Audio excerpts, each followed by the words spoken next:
Assalamualaikum warahmatullahi wabarakatuh. Alhamdulillah, alhamdulillah, summa alhamdulillah, wa syukru ala nikmatillah, la haula wa la quwata illa billah. Asyhadu an la ilaha illallah wahdahu la syarikalah, wa asyhadu anna Muhammadan abduhu wa rasuluh. Allahumma shalli wa sallim wa barik ala sayyidina Muhammad bin Abdillah wa ala alihi washabihi.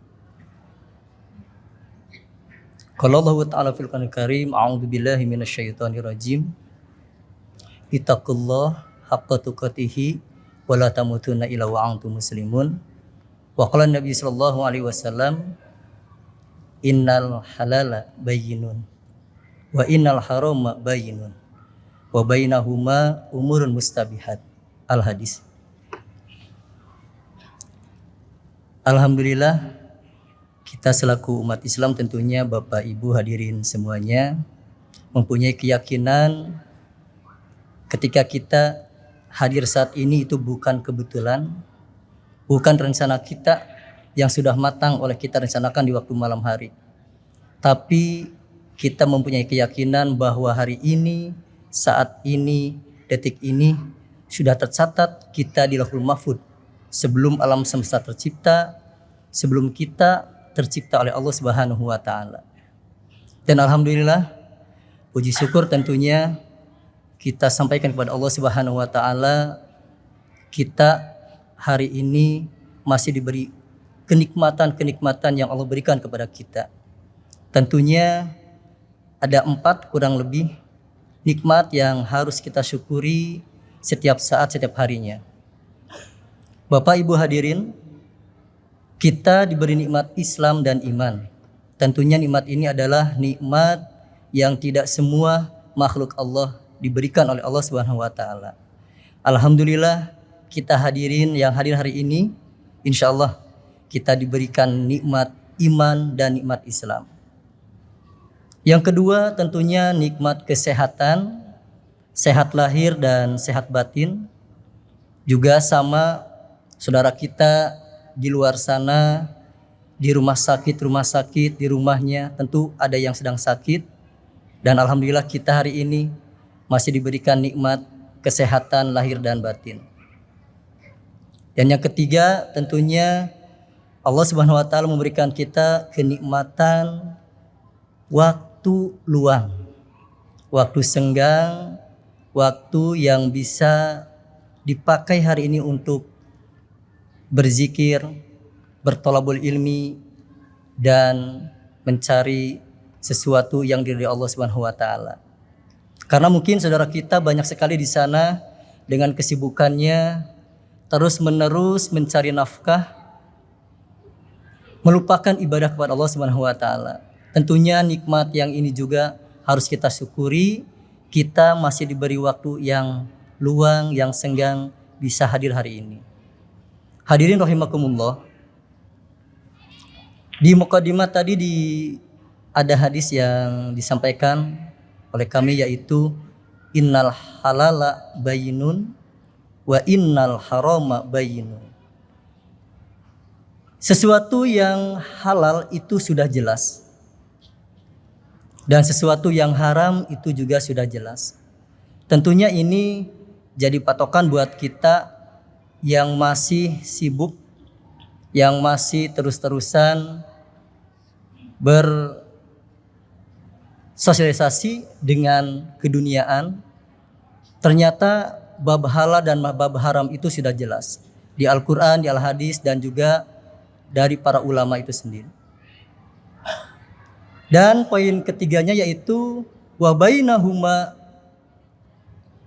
umurun mustabihatun. Di antara yang halal dan yang haram itu ada yang namanya mustabihat.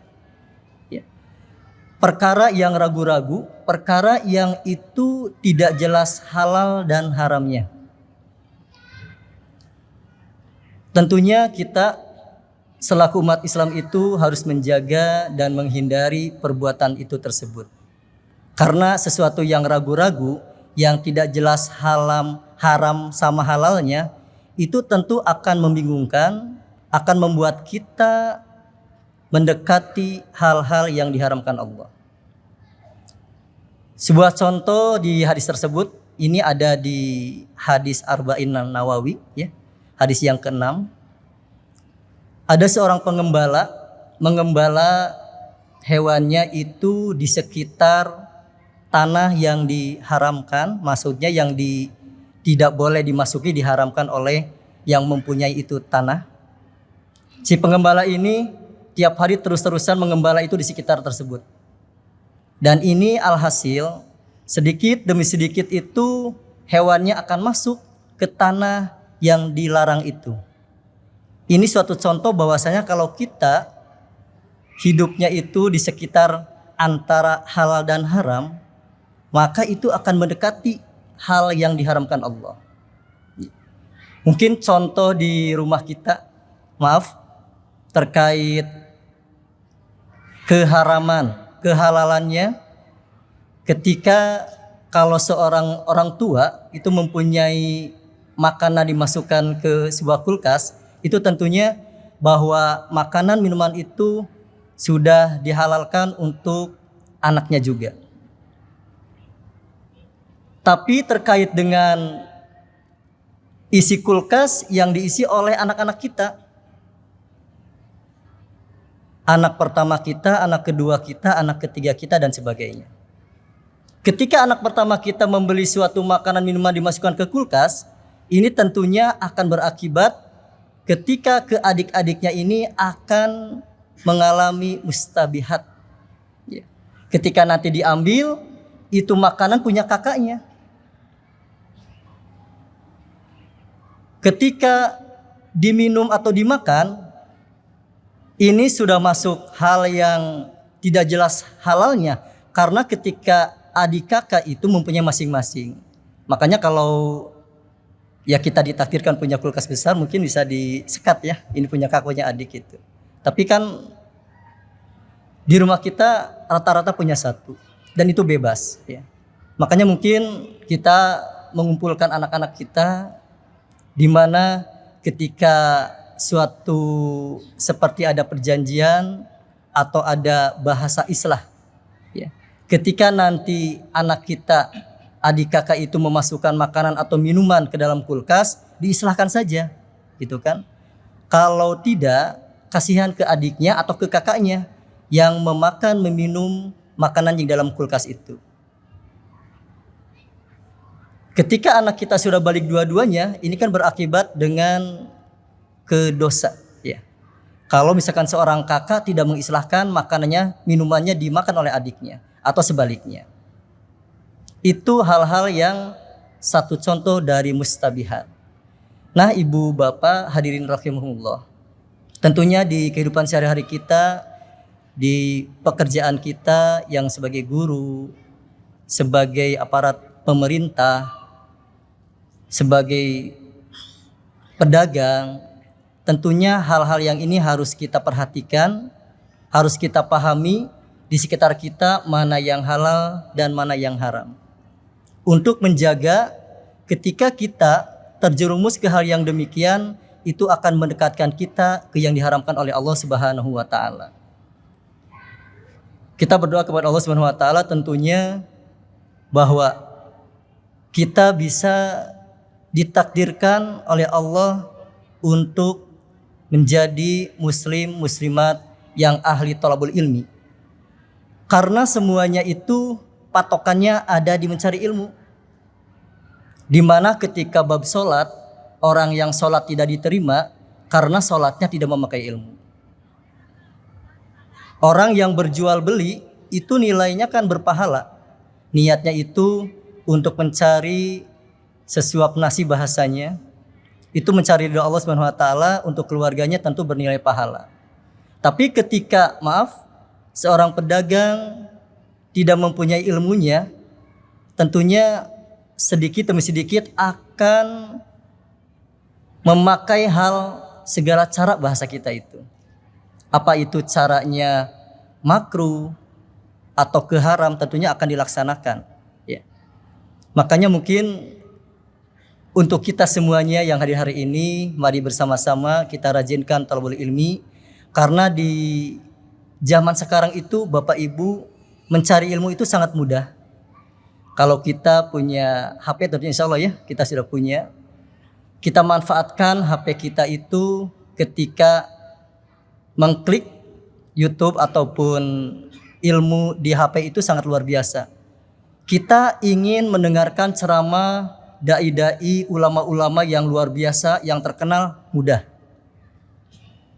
Yang kita dijadikan idola ulama kita itu kita klik di YouTube itu mudah. Ya. Ataupun langsung kepada seperti Play Store itu ya Ibu, Bapak. Kita mencari ilmu sebuah kitab itu juga gampang dan mudah. Maka silakan, salah satunya itu. Tapi yang lebih utama adalah ketika mencari ilmu adalah langsung mendengar, melihat seorang guru. Ini keberkahannya luar biasa daripada ketika kita mendengarkan, melihat di YouTube. Mudah-mudahan kita berdoa semuanya yang hadir hari ini bisa dimudahkan oleh Allah Subhanahu wa taala untuk berthalabul ilmi sehingga kita bisa membedakan mana yang halal dan mana yang haram dan juga hal-hal di antara keduanya untuk supaya kita lebih hati-hati. Karena seorang ulama, seorang ustadz dan sebagainya itu yang dinamakan warok, apik itu bukan menghindari yang haram, tetapi mereka bisa menghindari perkara-perkara yang makruh dan perkara-perkara yang mustabihat, yang ragu-ragu, yang kurang jelas halal dan haramnya. Mudah-mudahan kita semuanya sekali lagi selalu diberikan keistiqomahan, diberikan rahmat oleh Allah Subhanahu wa taala untuk bisa terus mencari ilmu, berthalabul ilmi dimanapun, kapanpun, ketika kita mempunyai waktu yang luang. Kalaupun kita diberikan waktu sesibuk dari pagi, siang sampai sore, mungkin ada waktu senggang setelah sholat 5 waktu, selain baca Quran, zikir, mungkin kita bisa mendengarkan thalabul ilmi di majelis taklim ataupun di HP itu. Mudah-mudahan Bapak Ibu yang hari ini diberikan kesehatan lahir batin, apapun rencananya, cita-citanya, keinginannya dikabulkan Allah Subhanahu wa taala. Mari kita berdoa, mudah-mudahan sekali lagi kita dijadikan makhluk Allah, hamba Allah yang ahli mencari ilmu, ahli ibadah, ahli kebaikan. Allahumma sholli wa sallim wa barik ajmain amin. Alhamdulillahi rabbil alamin.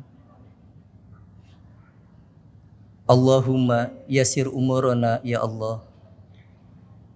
Allahumma yasir umurana ya Karim, ya Rahman ya Rahim. Allahumma a'inna ala zikrika wa syukrika wa husni ibadatik. Allahumma gfir lahumma warhamhumma kama rabbayana shighara. Allahumma gfir lahum warhamhum wa'afihim wa'fu anhum. Allahumma khtim lana bil Islam wakhtim lana bil iman wakhtim lana bi husnil khatimah. Rabbana hab lana min azwajina wa dzurriyyatina qurrata a'yun waj'alna lil muttaqina imama. Rabbana atina fid dunya hasanah wa fil akhirati hasanah wa qina azabannar wadkhilnal jannata ma'al abrar ya aziz ya ghafar ya rabbal alamin. Demikian yang dapat saya sampaikan. Akhirul kalam. Wassalamualaikum warahmatullahi wabarakatuh.